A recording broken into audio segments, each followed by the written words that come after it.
यहाँ पर हमारे बीच में उपस्थित सभी अतिथिगण, ग्रामवासी व क्षेत्रवासी को हृदय की गहराइयों से नमस्कार और प्रणाम करते हैं और आपका हमेशा आशीर्वाद की कामना करते हैं।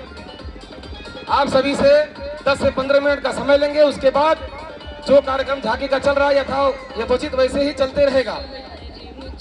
जैसा कि हम सभी लोग जानते हैं, इस मंदिर परिसर में विगत 12 वर्षों से हनुमान जयंती का उत्सव का सफल आयोजन आप सभी के सहयोग एवं आशीर्वाद से सफलतापूर्वक आयोजित होते आ रहा है।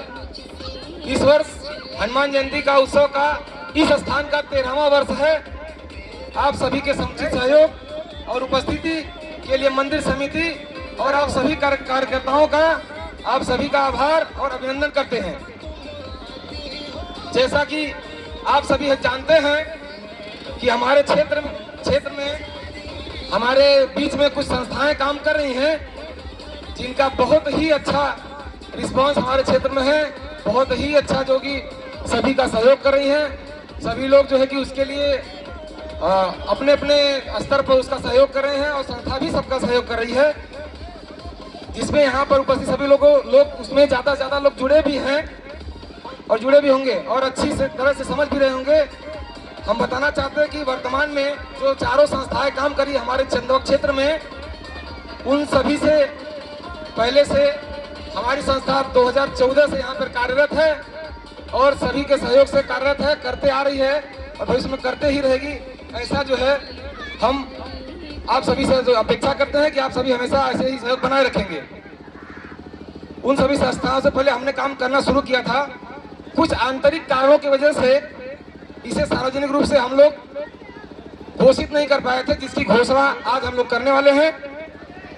इसी के लिए हम लोगों ने आपसे सभी से 15 मिनट का समय लिया है, जिसे अब हमने अपने सारे 12 साल के अनुभवों से, सारे अथक प्रयास से एक संस्था का रजिस्ट्रेशन कराया है, जिसका आप सभी के सामने हम लोग उसकी घोषणा करने वाले हैं।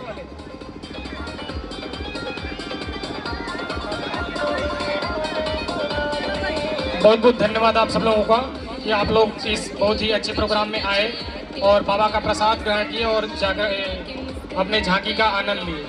तो जैसा कि भैया ने बताया कि 14 साल पहले हम लोग 2014 से हम एक संस्था के थ्रू कार्यरत रहे थे। कुछ आंतरिक कारणों की वजह से हम अपने संस्था को सार्वजनिक नहीं कर पाए थे, ना ही उसका रजिस्ट्रेशन करा पाए थे।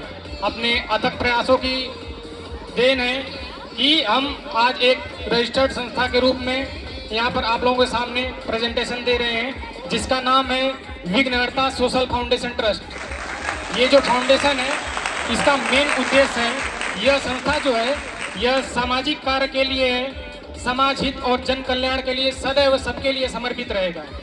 यह संस्था समाज में जागरूकता फैलाने, सामाजिक कार्यों के लिए बढ़ावा देने के लिए समर्पित रहेगा। इस संस्था का प्रमुख उद्देश्य है जागरूकता, एकता, असहाय, गरीब और जरूरतमंद लोगों की हर संभव मदद करना, चाहे वो स्वास्थ्य के क्षेत्र में हो या फिर शिक्षा के क्षेत्र में हो या फिर धार्मिक या फिर सामाजिक कार्य के क्षेत्र में हो। यह संस्था अपने क्षमता अनुसार हर एक क्षेत्र में हर संभव मदद कराने के लिए तैयार रहेगा। हम आप सभी को इस संस्था के लिए सहयोग और समर्थन की अपेक्षा करते हैं। विघ्नहर्ता सोशल फाउंडेशन ट्रस्ट से जुड़कर और आप इस फाउंडेशन में अपना छोटा छोटा सहयोग देकर आप अपने समाज के लिए और आने वाले कल के लिए एक बेहतर समय साबित कर सकते हैं। जैसा कि मैं आप लोगों को बताया था कि यह संस्था 2014 में स्थापित हुआ था, लेकिन किसी आंतरिक कारणों की वजह से हम इसे पंजीकृत और रजिस्ट्रेशन नहीं करा पाए थे, लेकिन अब यह आधिकारिक रूप से रजिस्टर्ड हो चुका है। यह संस्था पंजीकृत और सार्वजनिक ना होते हुए भी 2014 से लेके अभी तक अपने उद्देश्य के लिए निरंतर आंतरिक रूप से कार्यरत रहा है, जिसके लिए मैं आप कुछ बिंदुओं को आपके सामने रखूंगा, जो कि आंतरिक रूप से इस विघ्नहर्ता सोशल फाउंडेशन ट्रस्ट ने कार्य किया है। जिसे आप इस सोशल फाउंडेशन ट्रस्ट का आधार भी मान सकते हैं। जब हमारी ये संस्था बनी थी तो उस समय इस संस्था का नाम जय बजरंगबली सामाजिक सेवा संस्था था। कुछ आंतरिक कारणों की वजह से अब हम इसको बदलकर विघ्नहर्ता सोशल फाउंडेशन ट्रस्ट रख दिए हैं। जब ये हमारी संस्था सामने आई थी, इसका गठन हुआ था, तब हमने इस संस्था को इसी बजरंगबली के मंदिर से स्टार्ट किया था। जिस समय हमने बजरंगबली के स्थान पर बैठने की व्यवस्था, न्यूज़पेपर की व्यवस्था, समाचार पत्र की व्यवस्था और सफाई अभियान, लाइब्रेरी, निःशुल्क लाइब्रेरी, पुस्तकालय की व्यवस्था की थी, जिससे अनाथ जो भी आप गरीब बच्चे हैं या फिर अनाथ हैं या फिर जिसके बच्चे फाइनेंशियल कमजोर हैं, जो पढ़ने में फाइनेंस को अपनी कमजोरी समझते थे, उसके लिए हमने ये ट्रस्ट और संस्था बनाई थी।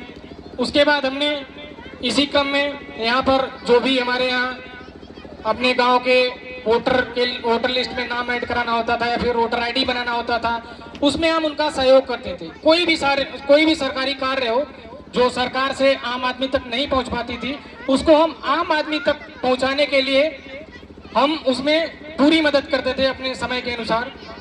उसके बाद समय धीरे धीरे बीतता गया, फिर धीरे धीरे हमने अपना कदम बढ़ाया स्वास्थ्य के क्षेत्र में, जैसा कि हमारा ट्रस्ट का मुख्य उद्देश्य है। फिर उसके बाद हमने लोगों को ब्लड देना शुरू किया, फ्री ऑफ कॉस्ट, किसी से कोई चार्ज नहीं, किसी तरह का कोई भी ऐसा पैसा या किसी चीज़ फ्री ऑफ, सब कुछ फ्री ऑफ कॉस्ट था। आपको अगर कहीं हॉस्पिटल में कोई गरीब है, असहाय है, जो अपने हॉस्पिटल का बिल नहीं भर पा रहा है, उसको ब्लड, हमें केवल जानकारी मिलनी चाहिए, कोई भी हो, ऐसा नहीं है कि हमारे ट्रस्ट या हमारे ग्रुप के लोग हैं, कोई भी हो, बस उसकी इन्फॉर्मेशन हमारे तक पहुंचा दे। अगर हमारे संस्था के पास समुचित फंड है और हमारे संस्था के लोग समुचित उस टाइम प्रेजेंट हैं, तो हम हर एक संभव मदद करते हैं बिना किसी सवाल के और बिना किसी पैसे या किसी और चीज़ की मांग करते हुए। फ्री ऑफ कॉस्ट, सब कुछ सर्विस फ्री ऑफ कॉस्ट थी। जैसा कि मैं कुछ उदाहरण देना चाहूँगा अपने ही ग्राम सभा में। हालांकि यहाँ पे बहुत सारे लोग, अपने गांव के बहुत सारे ऐसे लोग हैं जो हमारी संस्था के इस अवसर का लाभ भी उठाया है। जैसे कि पिछले वर्ष बड़े भैया श्री मुन्ना बारी जी की बहू थी, अचानक उनकी किसी कुछ हेल्थ इशू आ गया था, जिन्हें अपने यहाँ आयुष्मान हॉस्पिटल से ट्रांसफ़र कर दिया गया बनारस के लिए, और रात की 11 बजे उनको ब्लड की तत्काल आवश्यकता थी। पेशेंट के बॉडी में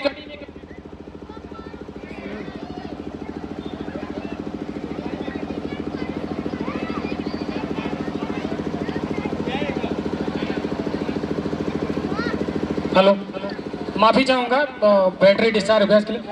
रात के 11 बजे मुझे फ़ोन आता है, क्योंकि थोड़ा बहुत लोगों को पता था और मैं सार्वजनिक रूप से अपने आप को इसलिए नहीं किया था क्योंकि हमारी संस्था जो थी वो रजिस्टर्ड नहीं थी। और रात के 11 बजे फ़ोन आया, मैंने उन्हें ब्लड का इंतजाम किया जो भी हमसे संभव हुआ। उसके बाद अभी हाल में ही गणेश भैया का सब लोगों ने न्यूज़ सुना होगा, उनका भी कुछ ऐसा ही था, वो भी ऐसा आए थे, उनके मदद के लिए हमने ब्लड का भी कुछ अरेंजमेंट कराया और अपने गांव पूर से पब्लिक सपोर्ट लेके फंडिंग करा के उन्हें एक हफ्ते के अंदर 24,000 रुपये की मदद की, जो कि उस फैमिली के लिए बहुत ही अच्छी धनराशि थी। इसी क्रम में अपने ही गांव की एक बेटी है जो कि सुल्तानपुर में थी, हमने यहाँ से सुल्तानपुर में ब्लड मुहैया कराया और उसको अवेलेबल कराया। अभी तक हमारे संस्था में 5 से 6 डिस्ट्रिक्ट के लोग और 2 से 3 स्टेट के लोग जुड़े हैं, और अगर आप लोगों का सहयोग रहेगा और समर्थन रहेगा तो हम इस चीज़ को और भी बेहतर कर सकते हैं। हमारा ये लक्ष्य है, कोई भी ऐसा है वो अपने बुरी परिस्थिति में, बुरे संकट में अपने आप को कभी अकेला महसूस ना करें, क्योंकि बुरी परिस्थिति और बीमारी किसी के यहाँ कभी भी आ सकती है, और जब परिस्थिति खराब होती है तो हर तरह से वो बेचारा टूट जाता है। ऐसे समय में मैं और मेरा जो फाउंडेशन, इसके सभी लोग कंधे से कंधा मिला के उस व्यक्ति के साथ खड़ा रहेगा, और हम आप लोगों को आश्वस्त करना चाहते हैं भविष्य में हमारे पास जितना भी सुविधा अवेलेबल होगा फ्री ऑफ कॉस्ट सबको अवेलेबल कराएंगे, बस हमें इंफॉर्मेशन मिलना चाहिए। तो आप लोगों से हाथ जोड़कर निवेदन है कि हमारे संस्था का सहयोग करें, समर्थन करें, और बढ़ चढ़ के हिस्सा लें और सहयोग करें ताकि हम ज़्यादा से ज़्यादा ज़रूरतमंद लोगों का सहयोग कर सकें। इन सब जानकारी को अवगत कराने के बाद इस संस्था विघ्नहर्ता सोशल फाउंडेशन ट्रस्ट को आज सभी के लिए सहायतार्थ हेतु पूर्ण समर्पित रहेगा और आप सभी के सहयोग, सहायता और समर्थन की कामना करते हुए हम अपने इस व्याख्यान को यही समाप्त करते हैं। आप सभी इस संस्था से अधिक जुड़े और सहयोग करें ताकि इस संस्था के जरिए ज़्यादा से ज़्यादा लोगों का मदद हो सके। धन्यवाद। जय जय श्री राम, जय जय श्री राम। तो अब हम जो है झांकी का कार्यक्रम इसके आगे शुरू होगा और सभी भक्तों से विनम्र निवेदन है कि आप सभी प्रसाद लेते हुए इस कार्यक्रम का मंचन जो हो रहा है इसका आनंद लें और भक्ति भाव से पूरे इस कार्यक्रम में आप सभी का हमेशा स्वागत है और आप सभी प्रसाद लेते हुए जाएं।